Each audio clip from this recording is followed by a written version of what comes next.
this, remedy that.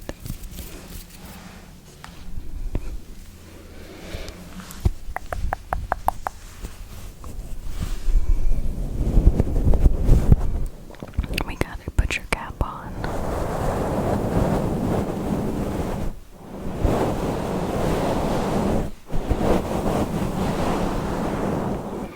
Homemade mic cover that I made, by the way.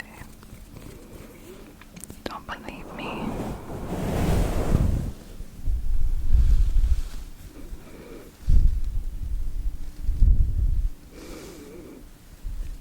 Is it going to focus? There you go. I crocheted this whole thing.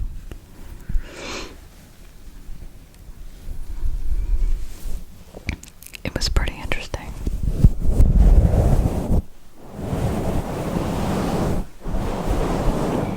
I basically had to crochet it by filling the stitches because of the fluffiness of the yarn. You can't really see the stitches, so I crocheted it by feel, and it was pretty cool. I had never done anything like that before.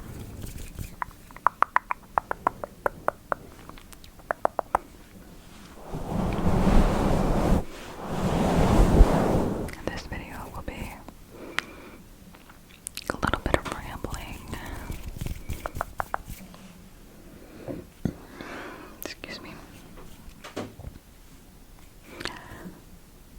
Will be a little bit of rambling. A little bit of finger noise. Mouth noise. Book tapping. I have a couple books. One of them I am unsure of where it came from. I know it came from the used bookstore.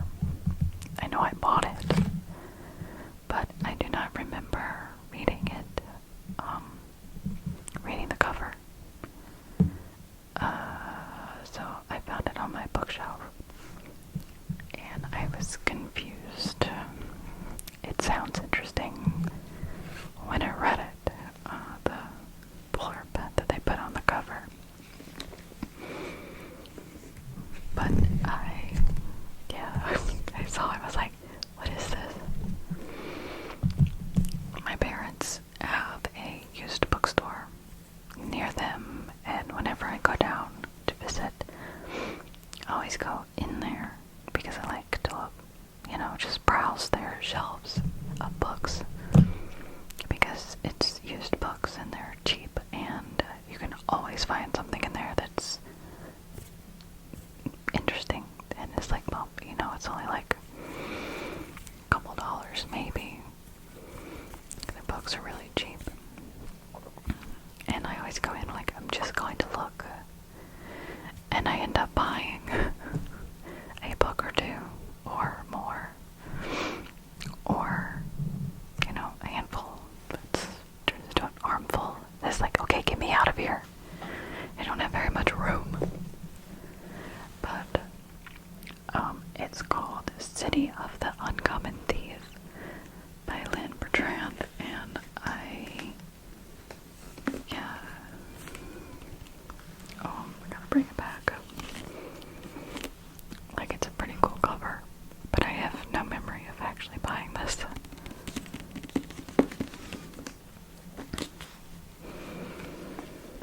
But if you like science fiction, fantasy genre, it sounds really interesting. Let me read the dust cover insert of what the book is about. In a walled city of mile-high iron-gilled towers, many things are common knowledge. No book in any of the city's libraries reveals its place on a calendar or a map. No living beasts can be found within the city walls, and no good comes to the gilder or foundling who strays too far from their labors. Even on the tower rooftops, where Errol Davis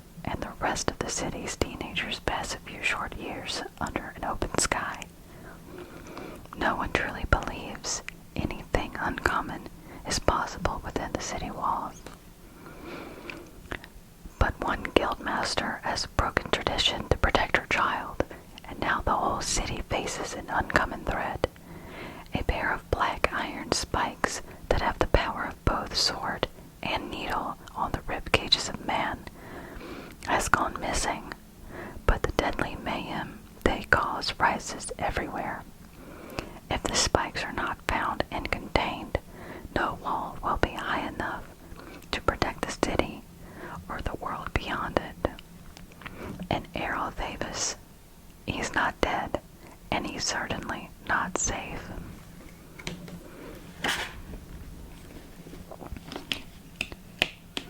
So it sounds really interesting.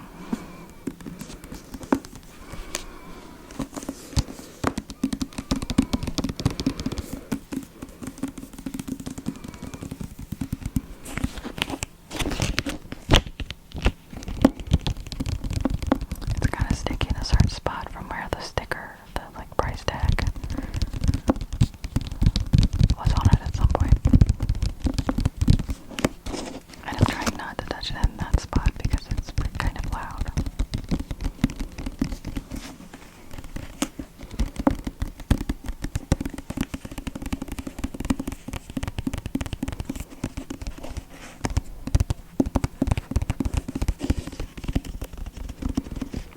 I have a lot of books to read this year, so I don't know if I'm going to get to this one.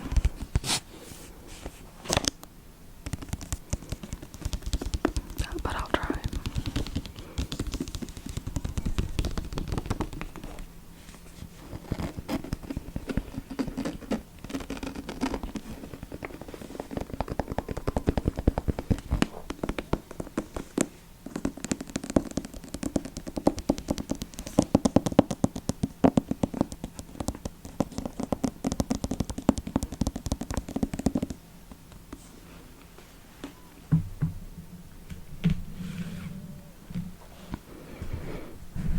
One book that I know that I want to read this year, I got for Christmas.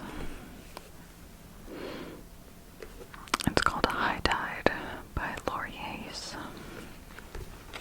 It's got a really pretty cover. It's got a lot of seashells.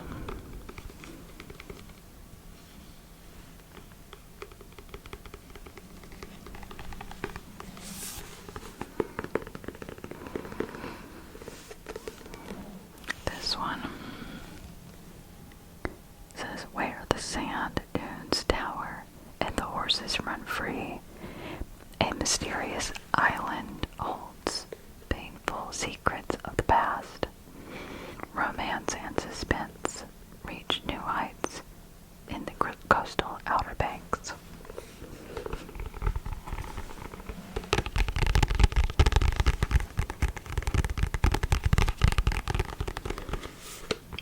So it's more of a romance book. Claire Kincaid is drawn to a small town on the coast. As a wildlife photographer, she's captivated by the scenery and the wild horses she finds on a nearby island.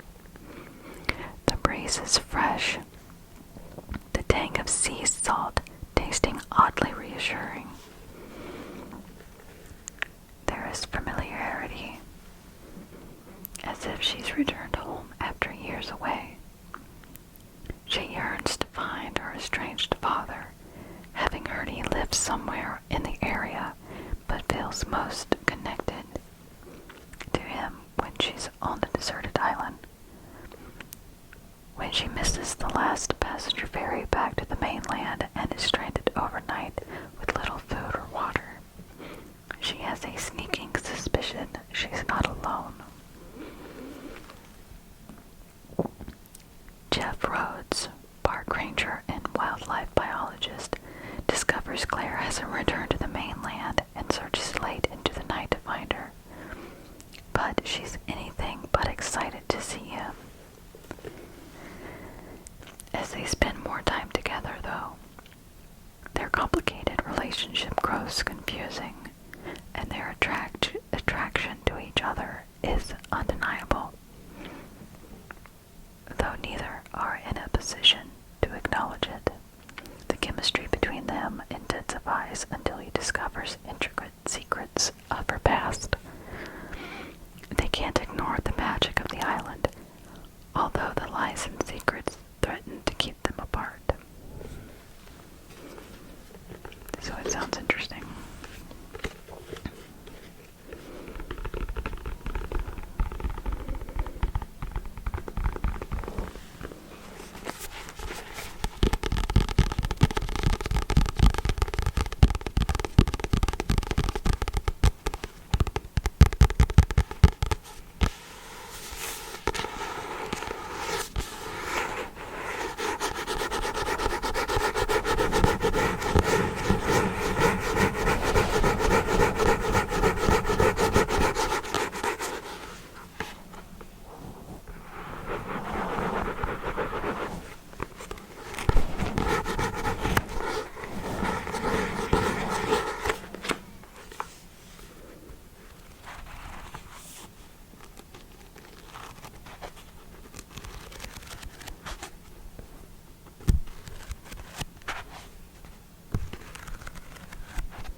It smells good.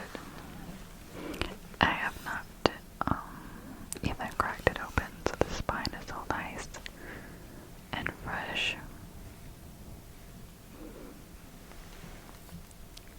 It's gonna feel nice to crack it open to read. Although I can feel my mom cringing when I say crack the spine. She would fuss at us when we were younger if we would turn a book upside down to keep our place. She would have a fit. We also couldn't turn the corners down in the page. We had to go find a bookmark.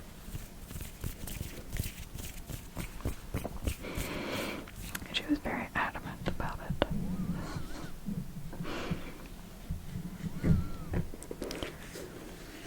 I also still need to read a chapter in The Wind in the Willows.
So I'm almost halfway there to the end of the book. It tracks. Because that's about halfway. That is also my little bookworm bookmark.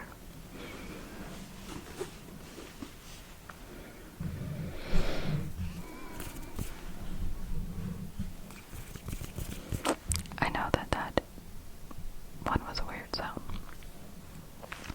I know that this hasn't been a really long video, but I appreciate you staying and listening to it anyway. Come back anytime. I appreciate all of you who stay to the end. Hopefully you've gotten some good tingles. If not in this video, I hope I have a video that gives you tingles.